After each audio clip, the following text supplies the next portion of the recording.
बिस्मिल्लाहिर्रहमानिर्रहीम। अस्सलामु अलैकुम। मेरी सास और शौहर बहुत नेक थे।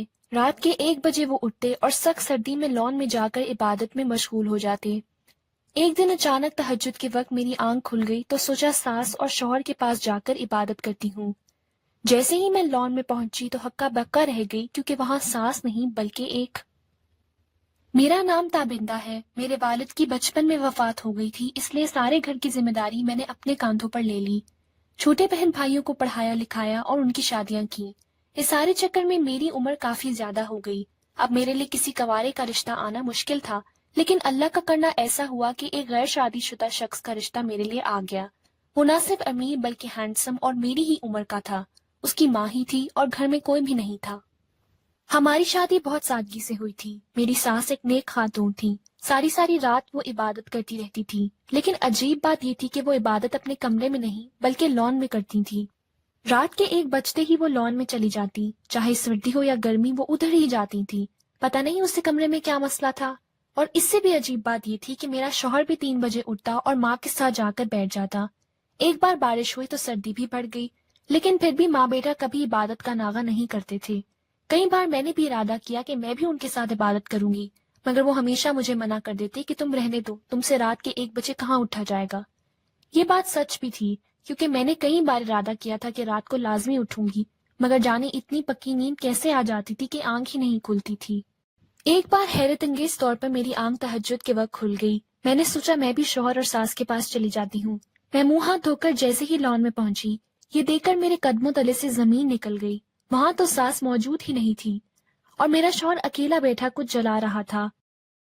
हर तरफ धुआं और आग थी। मुझे समझ नहीं आया कि ये माँ बेटा तो इबादत करते हैं, फिर ये आग क्यों जला रखी है। इतने में मेरे शौहर की नजर मुझ पर पड़ गई। वो मुझे कमरे में ले आया और कहने लगा कि सर्दी लग रही थी, इसलिए आग जला ली। मैंने सोचा कल रात फिर देखूंगी कि सच क्या है, मगर मेरी आंख ही ना खुली। हालांकि मैंने अलार्म भी लगा रखा था। उसके बाद अगले 2-3 दिन यही होता रहा, मेरी आंख ही ना खुलती। मैंने गौर करना शुरू किया तो ये बात नोटिस की कि शायद जो दूध मैं रोजाना रात को सोने से पहले पीती हूँ, उसकी वजह से मैं बेहोश हो जाती हूँ। शायद मेरे शौहर को शक हो गया था मुझ पर कि मैं रातों को उठकर उसकी जासूसी करती हूँ, इसलिए वो मुझे सुला देता है। अगली रात मैंने शौहर को दिखाने के लिए दूध का ग्लास पकड़ा, मगर मैंने पिया नहीं बल्कि पीछे होकर बास्केट में गिरा दिया और खुद लेट गई और आंखें बंद कर ली ताकि उसे लगे कि मैं सो चुकी हूँ। उस रात मुझे नींद ही ना आई। रात के 2 बजे मेरा शौहर उठा और बाहर चल दिया। कुछ देर बाद मैं भी उसके पीछे पीछे कमरे से बाहर आ गई कि देखूं तो सही माँ बेटा करते क्या हैं। मैंने एक तरफ छुपकर देखा कि मेरा शौहर और सास आग जलाकर उसके गिर्द चक्कर काट रहे हैं और जाने क्या ऊंची ऊंची आवाज से पढ़ रहे हैं। थोड़ी देर बाद दरवाजे पर दस्तक हुई और काफी लोग अंदर आ गए और एक जगह बैठ गए। वो आकर मेरे शौहर और सास को पैसे देने लगे। मैं ये सब देखकर डर गई और भागकर कमरे में आ गई। ये सब देखकर मैं बहुत खौफजदा हो गई थी। मुझे शक हुआ कि मेरी सास और शौहर कहीं आतिश परस्त तो नहीं। मैंने सुन रखा था कि ऐसे लोग आग की पूजा करते हैं, मगर फिर मैंने खुद ही अपने इस ख्याल को झुठला दिया कि नहीं, हो सकता है बात कुछ और हो और वो मुझे मालूम करनी थी। मैंने चोरी चोरी अपने सास का कमरा चेक किया तो वहां बेड के नीचे मुझे लकड़ियों का ढेर मिला। शायद उसी से वो आग जलाती थी। अलमारी में बहुत सारे पैसे भी थे। रात हुई तो मेरा शौहर और सास हस्बे मामूल अपने काम में मशगूल हो गए। मैंने मस्जिद के इमाम साहब को फोन करके घर बुला लिया। मैं उन्हें पहले ही सारा मसला बता चुकी थी। जैसे ही वो आए और गेट पर बेल दी, मेरा शौहर और सास चौंक गए, मगर मैं उसी वक्त भाग कर गई और गेट खोल दिया। इमाम साहब ने अंदर आते ही दम किया हुआ पानी उस आग पर फेंक दिया तो वो बुझ गई। कुछ पानी मेरी सास और शौहर पर भी फेंक दिया तो वो दोनों चीखते चिल्लाते हुए बेहोश हो गए और जितने लोग बैठे हुए थे वो सब भाग गए।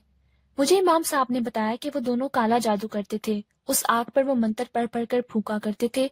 लोगों के लिए वो पैसे लेकर जादू करते थे और जो लोग घर आते थे वो उनको काला जादू सिखाते थे और बदले में ढेर सारे पैसे लेते थे।